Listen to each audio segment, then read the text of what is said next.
Revisi Undang-Undang TNI ini juga ada pesanan khusus dari Prabowo untuk posisi tertentu. Menyisipkan satu lembaga, Seskap, di kementerian dan lembaga yang masuk di pasal 47. Tapi ditolak oleh Komisi 1 serentak.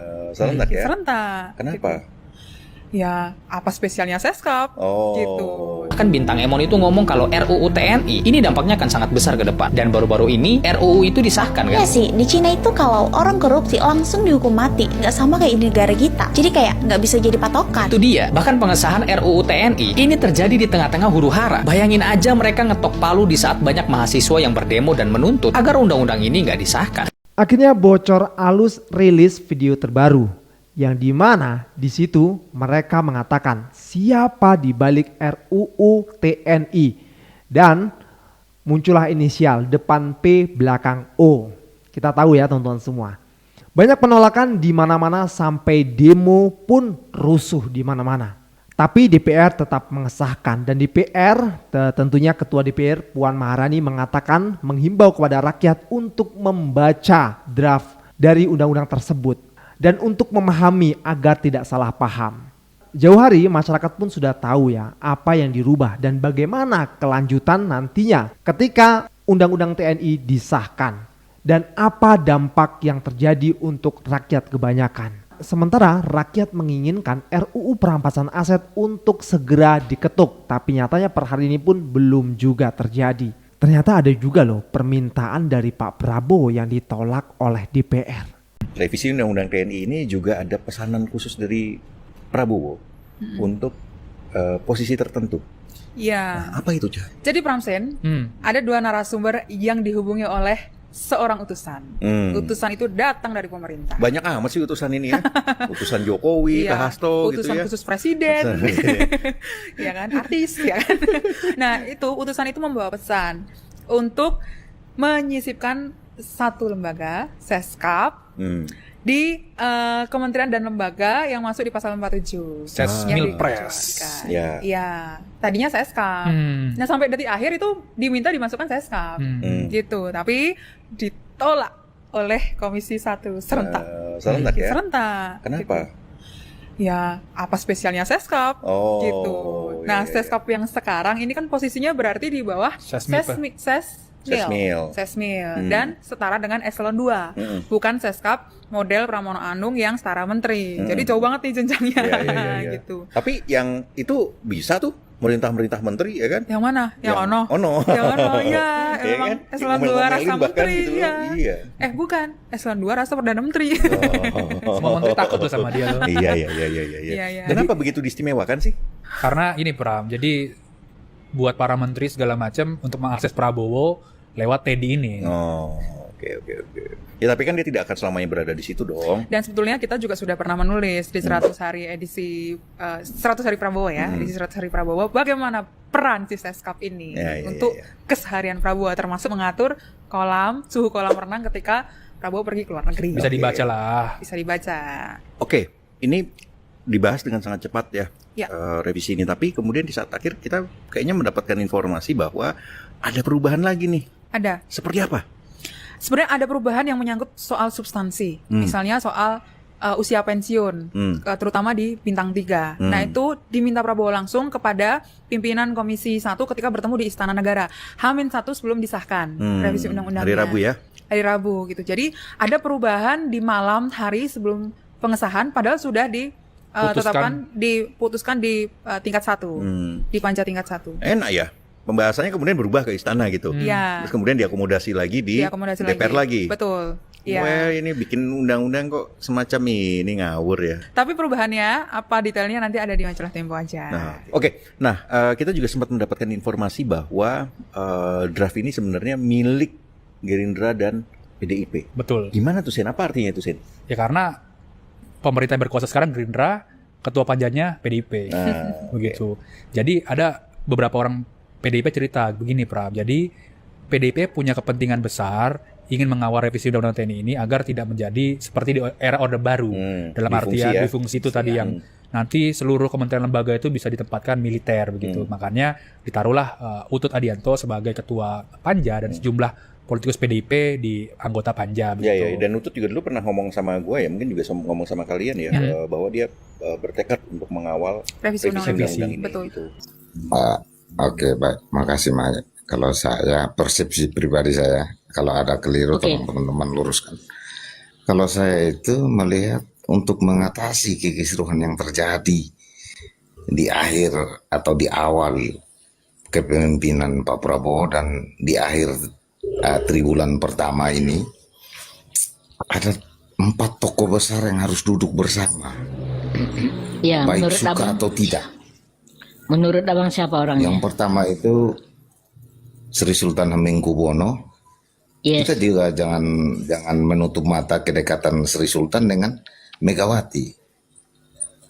Kita jangan menutup mata masalah ini. Yang ketiga, orang Indonesia Tengah dan Timur itu lebih manutnya kepada Yusuf Kala sebagai tokoh sentral orang Tengah dan Timur. Oke. Dan yang keempat ini para tokoh-tokoh Yang keempat ini para tokoh-tokoh agama, dalam hal ini Habib Rizik, terus para Romo, para pendeta-pendeta. Mereka inilah yang duduk dan merumuskan persoalan yang sekarang ini. Yes. Kalau Pak Anies yang seperti yang Ma Ayat sebutkan, Pak Anies itu lebih condong dijadikan eksekutor lapangan sebagai eksekutor lapangan dari empat golongan atau 4 tokoh besar ini. Yang mana Pak Anies itu kan orangnya istiqomah dan lurus.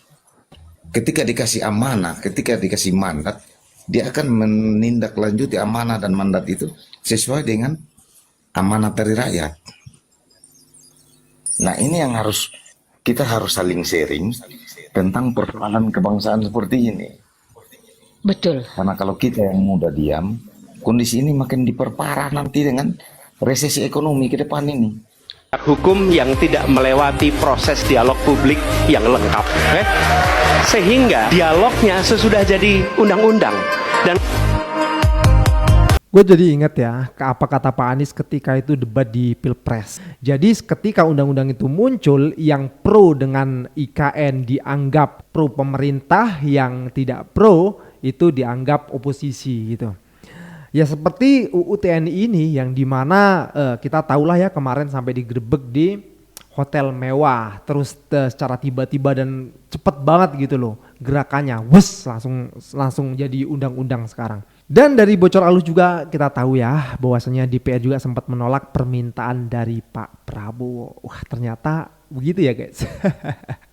Oke teman-teman semua, kita lanjut lagi ke videonya. Pak Prabowo belum terlambat Pak untuk memperbaiki kondisi negara kita yang sedang carut marut. Ekonomi yang sulit, daya beli masyarakat yang turun, banyaknya perusahaan gulung tikar, tingkat hunian kamar merosot, destinasi wisata sepi, PHK massal di mana-mana, IHSG turun, rupiah melemah, kabinet gemuk tidak bermutu, aparat penegak hukum justru melanggar hukum, mega korupsi, RUU TNI, demonstrasi yang berakhir dengan kekerasan. Kondisi ini terlalu banyak dan sangat gelap untuk masa depan Indonesia, Pak. Padahal segala kekacauan ini gampang sekali solusinya. Bapak akan mendapatkan dukungan rakyat dan mengembalikan stabilitas ekonomi Indonesia. Makan siang gratis tahun pertama batasi hanya untuk beberapa daerah kritis di Indonesia Timur. Gunakan cukup 10% saja dari anggaran MSG yang direncanakan. Yang kedua, jangan timbun uang di Danantara, lepaskan ke pasar untuk menggerakkan roda perekonomian. Dividen BUMN yang Bapak timbun di Danantara membuat BUMN semakin tidak dipercaya dan kepercayaan investor anjlok. Yang ketiga, rampingan kabinet. Cukup maksimal 25 kementerian dan pecat semua staf susan. 4. Bersihkan BUMN dari nepotisme, kolusi dan korupsi. Isi BUMN dengan profesional. Jangan jadikan lahan parkir untuk politikus dan aparat untuk mencari cuan. 5. Ganti kepala penegak hukum yang institusinya terbukti banyak bermasalah. Bapak pasti tahulah kalau saya takut nyebut nama. Yang keenam, batalkan atau jangan gunakan RUU TNI yang baru disahkan. Yang ketujuh, batasi anggaran untuk IKN, cukup berikan anggaran untuk pemeliharaan dan lanjutkan nanti jika APBN surplus atau investasi masuk. Yang kedelapan, kembalikan paling tidak 50% dana kementerian yang Bapak tarik agar uang belanja pemerintah terdistribusi di masyarakat. Yang kesembilan, stop menganggap kami rakyat yang kritis sebagai musuhmu. Kami rakyatmu yang peduli dengan negara kita. Yang berhentilah memaki kami dengan bahasa-bahasa kasar yang tidak sopan seperti ini. kuman, mukamu gelap. Kalian itu adalah pejabat negara yang dibayar oleh rakyat. Tunjukkan bahwasanya kalian itu pantas. Dan yang terakhir, sahkan undang-undang perampasan aset agar uang negara, kekayaan Indonesia tidak lagi dimakan oleh tikus-tikus bangsat. Semoga Bapak bisa mendengarkan masukan ini dari rakyatmu yang cinta Indonesia. RUU TNI sekarang sudah disahkan menjadi UU TNI. Namun sayangnya banyak masyarakat yang belum paham apa sebenarnya bahaya dari pengesahan UU TNI ini. Dapat kita lihat pada pasal 47 ayat 2 yang memperbolehkan lebih banyak perwira aktif TNI masuk ke dalam sipil. Dampaknya tentara akan ikut dalam mengatur pemerintahan, membuat kebijakan. Kalian bisa bayangkan bagaimana jika kekuasaan tentara menguat sedangkan demokrasi yang kita miliki itu menurun. Reformasi 98 justru dilakukan untuk mencegah hal tersebut terjadi kembali. Tapi dengan adanya pengesahan UU ini, kita malah mengulang sejarah yang kelam. Tapi kan bagus kalau militernya mendominasi. Buktinya China, Vietnam, Filipina, mereka jadi negara yang tertib dan disiplin. Seberapa yakin kamu Indonesia akan menjadi China, Filipina, Vietnam? Dui fungsi ABRI sudah banyak terjadi di berbagai macam negara. Mulai dari Libya, Mozambik, Venezuela, Syria, Irak, Bosnia. Gak usah jauh-jauh, bahkan Indonesia sebelum reformasi 98 sudah mengalami yang namanya dui fungsi ABRI, di mana tentara punya sejarah buruk dengan kekerasan untuk intimidasi masyarakat di era Orde Baru. Kalian lupa dengan peristiwa Tanjung Priok yang menewaskan 79 orang, peristiwa Talang Sari menewaskan 246 orang yang terdata, ribuan orang dibunuh, ratusan orang diperkosa pada peristiwa 98 Mei, dan masih banyak lagi. Untuk kalian yang suka mempelajari tentang ekonomi, hati-hati, karena Indonesia kemungkinan besar akan mengalami inflasi. Kita dapat melihat dari Turki yang kurs atau mata uangnya sempat anjlok turun drastis dikarenakan dui fungsi ABRI. Namun hal tersebut bukanlah masalah besar bagi mereka karena mereka adalah negara yang independen. Sedangkan Indonesia adalah negara dependen yang masih membutuhkan impor. Ketika kita terus melakukan pengadaan atau mengimpor barang terus-menerus, hal tersebut yang dapat membuat rupiah menjadi mata uang terendah dari beberapa tahun yang lalu. Dan ini juga dapat menyebabkan Indonesia terkena krisis moneter lagi. Terus sekarang gimana? Kan udah sah jadi undang-undang. Demokrasi tetap bisa kita perjuangkan. Pahami isinya, kritisi secara akademis, sebarkan, dan tetap berisik. Mereka meragukan bahwa akan ada lagi nggak sih dui fungsi militer? Nah, itu adalah isu lama. Ketika bicara tentang revisi Undang-Undang TNI, revisi Undang-Undang Kepolisian, revisi tentang kejaksaan, pasti selalu menimbulkan kegaduhan dan kontroversi. Per hari ini yang terkait dengan revisi Undang-Undang TNI, terkait dengan substansinya, kalau saya membaca, ini kan kelompok-kelompok aktivis civil society, kelompok kritis, ini kan mazhabnya mazhab lama. Mereka itu sama dengan pikiran-pikiran yang disampaikan oleh seperti Huntington, bahwa kalau sudah tak ada lagi perang, maka tentara itu harus profesional dan kembali ke barak, dan jangan lagi ada urusannya dengan urusan-urusan sipil. Itu Huntington. Itulah yang sepertinya memang begitu banyak diadopsi oleh kelompok-kelompok kritis. Makanya yang salah satu digugat ataupun diprotes itu, kalaupun toh ada tentara ataupun perwira mau di jabatan sipil, dia harus mundur. Pilihannya mau menjadi pejabat negara atau menjadi abdi negara. Begitupun tuntutan-tuntutan kalau mau menjadi posisi-posisi di kementerian ataupun lembaga harus mundur. Per hari ini di kementerian dan lembaga itu dari 10, dari 15, dari 16 didiskon jadi 14 kan yang disahkan. Kan kelompok civil society itu juga minta kalau memilih untuk menjadi bagian di kementerian ataupun lembaga, mundur juga dong, pensiun juga dong, kan kira-kira begitu. Legislatif atau pembuatan undang-undang itu diatur oleh DPR, bukan kekuasaan eksekutif. Sebenarnya secara overall gue nggak ada masalah sama videonya. Izin Bang Kevin, tapi menurut gue ada bagian yang perlu dikasih informasi tambahan. Di bagian yang gue stitch. Takutnya dalam persoalan undang-undang, orang-orang tuh ngira antara eksekutif dan legislatif itu yang masing-masing seakan-akan ada tembok besar di antara mereka. Padahal kan kenyataannya nggak begitu gitu. Ada dinamika dan koordinasi yang dilakukan antara eksekutif dan legislatif. Nah, contohnya dalam RUU TNI. Dari situs resmi Kementerian Pertahanan, kemhan.go.id, di sini tertulis, Pengusulan pembahasan RUU TNI dalam Prolegnas Prioritas 2025 didasarkan pada Surat Presiden RI nomor sekian-sekian tertanggal 13 Februari 2025. Dengan persetujuan ini, RUU tersebut secara resmi menjadi usulan inisiatif dari pemerintah. Terus ada koordinasi yang terjalin gitu, wakil pemerintah dilibatkan dalam rapat-rapatnya, terus dalam draftnya. Nah, jadi seperti itu teman-teman. Gua mengajak arah pengawasan kita itu bukan pur ke DPR aja gitu, takutnya ke sana.